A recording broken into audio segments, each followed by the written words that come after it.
तो friends, welcome to my channel success fiber classes. आप सब कैसे हैं? आई होप सो आप सभी अच्छे होंगे।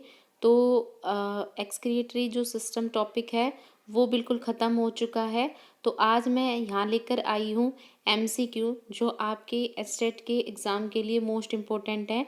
और ये जो एमसीक्यू है ये प्रीवियस ईयर क्वेश्चन है जो इस टॉपिक से बनते हैं। ठीक है, एस्टेट में हो चाहे अदर किसी एग्ज़ाम में है, तो उससे ये क्वेश्चन है वो मैंने उठाए हैं। ठीक है, तो आई होप आप लोगों को मेरा कंटेंट अच्छे से पसंद आ रहा होगा। अगर कंटेंट पसंद आ रहा है तो उसके लिए आप कमेंट में ज़रूर बताया करो, फीडबैक दिया करो कि आपको वीडियो कैसी लगती है। ठीक है, इससे ना मेरे को मोटिवेशन मिलता है, काम करने का थोड़ा मन करता है। जैसा कि मैंने आप लोगों को पहले की वीडियो में भी बताया था कि अगर आप कोई काम करते हो इनिशियली और आपको कोई फीडबैक, पॉजिटिव फीडबैक मिलता है, तो आपका काम करने का वो मन दुगना करता है। ठीक है, दुगनी कैपेसिटी से बूस्टअप होकर आप उस काम को करते हैं। ठीक है, तो चलिए शुरू करते हैं हम आज की जो क्वेश्चंस है वो। देखो, सबसे पहला क्वेश्चन क्या है, which of the following structures encloses glomerulus. अगर आपके कॉन्सेप्ट क्लियर है तो क्वेश्चन चाहे कैसे भी पूछा हो आप उसको इजिली कर पाओगे। ठीक है, तो सबसे पहला question, which of the following structures enclose glomerulus, कि इसमें से कौन सा स्ट्रक्चर है जो ग्लोमेरुलस को एनक्लोज करता है। तो मैंने आपको बताया था कि जो ग्लोमेरुलस होता है ये नेटवर्क ऑफ ट्यूब्स होता है, और जो ग्लोमेरुलस होता है ये बोमन कैप्सूल के अंदर होता है। बोमन कैप्सूल का जो स्ट्रक्चर होता है वो कप जैसा स्ट्रक्चर होता है। ठीक है, तो किसके अंदर होता है, ये होता है बोमन कैप्सूल में। तो इसका आंसर क्या होगा, ए।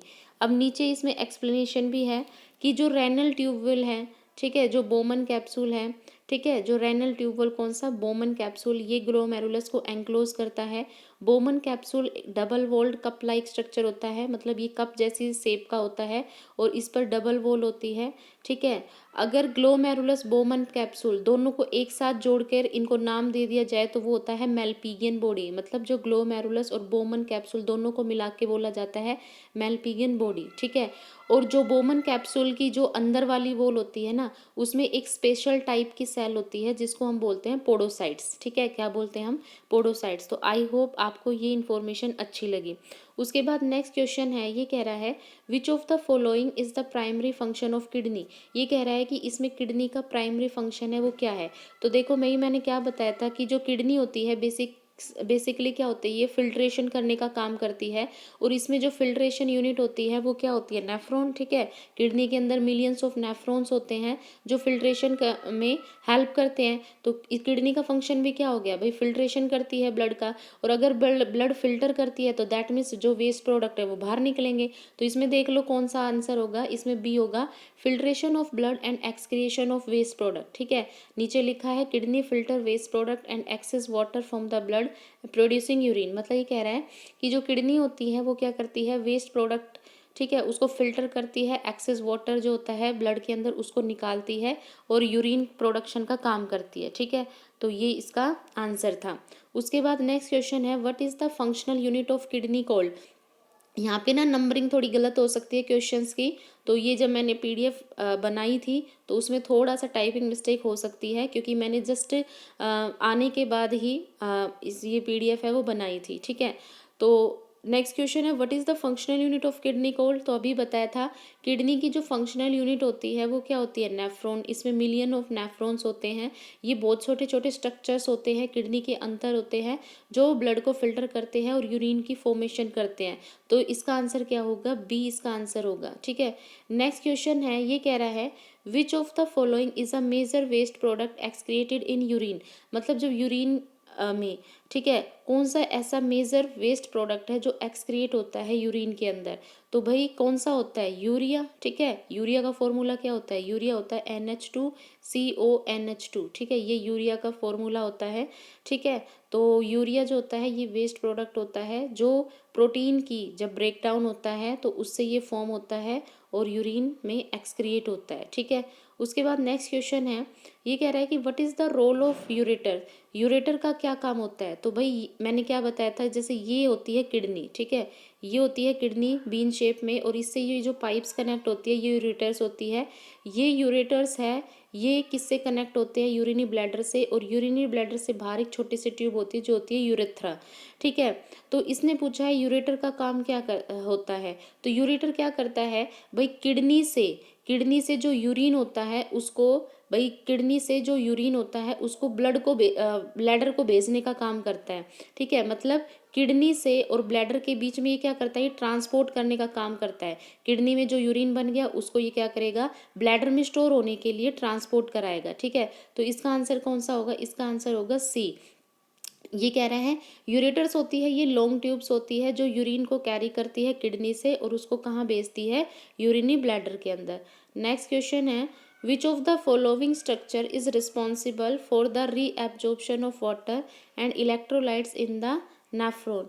ये कह रहा है कि इसमें कौन सा स्ट्रक्चर है जो वाटर के रीएब्जॉर्प्शन और नेफ्रॉन में इलेक्ट्रोलाइट्स है उसके लिए रिस्पॉन्सिबल होता है। तो इसका आंसर क्या होगा, हेनले लूप। ठीक है भाई, जो हेनले लूप है वही तो अपना रोल प्ले करता है वाटर की रेगुलेशन में। ठीक है, और जो इलेक्ट्रोलाइटिक बैलेंस है उसको करता है, कैसे करता है ये बताया था। क्या होता है कि जब यूरिन का मतलब जो वेस्ट प्रोडक्ट वहाँ से फ्लो होता है ट्यूब्स के थ्रू, तो वो क्या करता है, वाटर को एब्जॉर्ब करता है और जितने भी इलेक्ट्रोलाइट्स है उसको क्या करता है, जो फिल्ट्रेट है उससे एब्जॉर्ब करता है और इलेक्ट्रोलाइट को बैलेंस करने का काम करता है। तो इसका आंसर क्या होगा, loop of Henle. Next question है, what is the name of cup shape structure that surround the glomerulus. तो ये भी बताया था, कप शेप स्ट्रक्चर कौन सा होता है, बोमन कैप्सूल, और ये क्या करता है, ग्लोमेरुलस के चारों ओर होता है। तो इसका आंसर होगा बोमन कैप्सूल। क्या बताया था, ये डबल वॉल का होता है, मतलब इसकी जो वॉल होती है वो डबल होती है। ठीक है, और बोमन कैप्सूल की जो अंदर वाली वॉल होती है, ठीक है, उसके अंदर एक स्पेशल टाइप की सेल होती है जिसका नाम क्या होता है, पोडोसाइट। ठीक है, उसके बाद नेक्स्ट क्वेश्चन है, अब इसमें ये भी है कि जो फिल्ट्रेशन होता है ब्लड का वो कहाँ से शुरू होता है, तो ये बोमन कैप्सूल से ही शुरू होता है, तो ये याद रखना। नेक्स्ट है, which of the following hormones play a role in regulating water reabsorption in the kidney. मतलब किडनी में जो वाटर का रीएब्जॉर्प्शन होता है तो उसको रेगुलेट करने में एक हार्मोन का काम होता है। तो ये कह रहा है कि कौन सा हार्मोन होता है, तो भाई वो हार्मोन कौन सा होता है, एल्डोस्टेरोन। ठीक है, जो एल्डोस्टेरोन हार्मोन्स होता है ये वाटर को रेगुलेट करने में इम्पोर्टेंट रोल है, प्ले करता है। ठीक है, उसके बाद नेक्स्ट क्वेश्चन है, what is the function of urethra. Urethra का काम क्या होता है, तो अभी बताया था यूरिथ्रा क्या करता है। यूरिथ्रा जो होती है ये ट्यूब होती है जो क्या करती है, यूरिनी ब्लैडर के अंदर जो यूरिन स्टोर है उसको बाहर निकालने का काम करता है, बॉडी से बाहर निकालने का काम करता है। तो इसका आंसर क्या होगा, ये है to transport urine from the bladder to outside the of body. मतलब जो यूरिनी ब्लैडर है उसके अंदर जो यूरिन स्टोर है उसको क्या करता है, यूरिथ्रा के थ्रू बाहर निकालता है। तो इसका आंसर क्या होगा, सी। उसके बाद नेक्स्ट है, which of the following is not a excretory organ. तो इसमें बताना है कि कौन सा एक्सक्रिएटरी ऑर्गन नहीं है। तो किडनी एक्सक्रिएटरी ऑर्गन होता है, लंग्स भी एक्सक्रिएटरी ऑर्गन होता है, लीवर भी एक्सक्रिएटरी ऑर्गन होता है, जो स्टमक होता है ये एक्सक्रिएटरी ऑर्गन नहीं होता, ये डाइजेस्टिव ऑर्गन होता है। तो इसका आंसर क्या होगा, डी। उसके बाद नेक्स्ट क्वेश्चन है, where are the kidney situated, कि जो किडनी होती है वो कहाँ होती है। तो भाई हमने बोला कि जो किडनी होती है वो रिब्स के पीछे होती है। तो कौन कौन सी रिब्स में होती है, तो भाई जो लास्ट थोरैरिक और जो थर्ड नंबर की वर्टेब्रा होती है ना उसके बीच में होती है। तो ये पोजीशन है, ये आपको याद रखनी है एज इट इज़। ठीक है, उसके बाद नेक्स्ट क्वेश्चन है, what is the full form of PCT. तो पीसीटी का फुल फॉर्म नाम क्या है, तो हेनले लूप में आपने दो पढ़ा होगा, एक पीसीटी और एक डीसीटी। तो इनकी फुल फॉर्म आपको याद रखनी है। तो इसका होता है प्रोक्सिमल कॉन्वोल्यूटेड ट्यूबवेल। तो इसका आंसर क्या होगा, इसका आंसर होगा बी। इसका आंसर मैंने इसलिए नहीं लिखा क्योंकि ये तो सिंपल है, बता ही सकते हो, प्रोक्सिमल कॉन्वोल्यूटेड ट्यूबवेल इसका नाम होता है। उसके बाद नेक्स्ट है, which of the following is succeeded by PCT. मतलब पीसीटी है उसके आगे क्या होता है, तो पहला है हेनले लूप, सेकंड है ग्लोमेरुलस, थर्ड है डीसीटी, डी है कलेक्टिंग डक्ट। तो भाई क्या होता है हेनले लूप, हेनले लूप के द्वारा ही तो सक्सीड की जाती है पीसीटी। तो इसका आंसर क्या होगा, हेनले लूप। ठीक है, अब इसमें नीचे लिखा भी हुआ है कि जो प्रोक्सिमल कॉन्वोल्यूटेड ट्यूबवेल होती है ये हाईली कोइल्ड होती है। ठीक है, ये हेयरपिन शेप का लूप होता है जिसको हम हेनले लूप बोलते हैं, उसको ये लीड करती है। और ये एक डिसेंडिंग और एक असेंडिंग लिब होती है। जो असेंडिंग लिब होती है ये कंटिन्यू फिर क्या करती है, दूसरी ट्यूब के आगे जाके कनेक्ट होती है, ठीक है। नेक्स्ट है where do the DCT of nephron open into, मतलब ये कह रहा है कि जो डीसीटी होती है नेफ्रॉन के अंदर वो कहाँ पर जाकर ओपन होती है, तो भाई कहाँ पर होती है, कंडक्टिंग डक्ट। वो डक्ट क्या होती है, मैंने आपको कल एक दिखाया था ना फिगर में, तो वो जो डक्ट होती है वो क्या करती है, यूरिन को कलेक्ट करने का काम होती है, तो करती है। तो डीसीटी जो होती है वो कंडक्टिंग डक्ट के अंदर जाकर ही क्या होती है, खुलती है, ठीक है। तो यहाँ पे दिखाया है कि जो असेंडिंग लिम्ब होती है हैनली लूप की, जिसको हमने बोला डीसीटी, पीसीटी जो होती है वो तो डिसेंडिंग लिम्ब होती है, और जो डीसीटी होती है ये असेंडिंग लिम्ब होती है, ठीक है। जो डीसीडी होती है ये क्या होती है, एक स्ट्रेट ट्यूब के अंदर जाकर खुलती है, जिसको हमने बोला था कलेक्टिंग डक्ट, ठीक है। उसके बाद नेक्स्ट क्वेश्चन है which of the following prevents the back flow of urine. तो इसमें पूछ रहा है कि कौन सा है जो यूरिन के बैक फ्लो को रोकने का काम करता है। तो भाई हमें पता है कौन है, ये यूरेटर्स, जो लॉन्ग ट्यूब होती है ना, वो ही क्या करती है, यूरिन के बैक फ्लो को क्या करती है, रोकती है, ठीक है। उसके बाद नेक्स्ट क्वेश्चन है which of the following vessel carry blood with minimum area. ये कह रहा है कि इसमें से कौन सी ऐसी वेसल होती है जो मिनिमम एरिया के साथ ब्लड, जिसका मिनिमम एरिया होता है लेकिन ब्लड वो कैरी करती है। तो इसका आंसर क्या होगा, रेनल वेन। जो रेनल वेन होती है ये क्या करती है, मिनिमम एरिया होता है और ब्लड कैरी करती है। तो यहाँ पे लिखा भी है कि जो रेनल वेन होती है ये मिनिमम अमाउंट ऑफ यूरिया है, ठीक है, वो कंटेन करती है। जबकि जो हेपेटिक वेन होती है ये कैरी करती है ब्लड जिसमें मैक्सिमम अमाउंट ऑफ यूरिया होता है, ठीक है। तो यहाँ पे ये याद रखना, और ये यहाँ पे ना एरिया नहीं है, ये यूरिया है, ठीक है।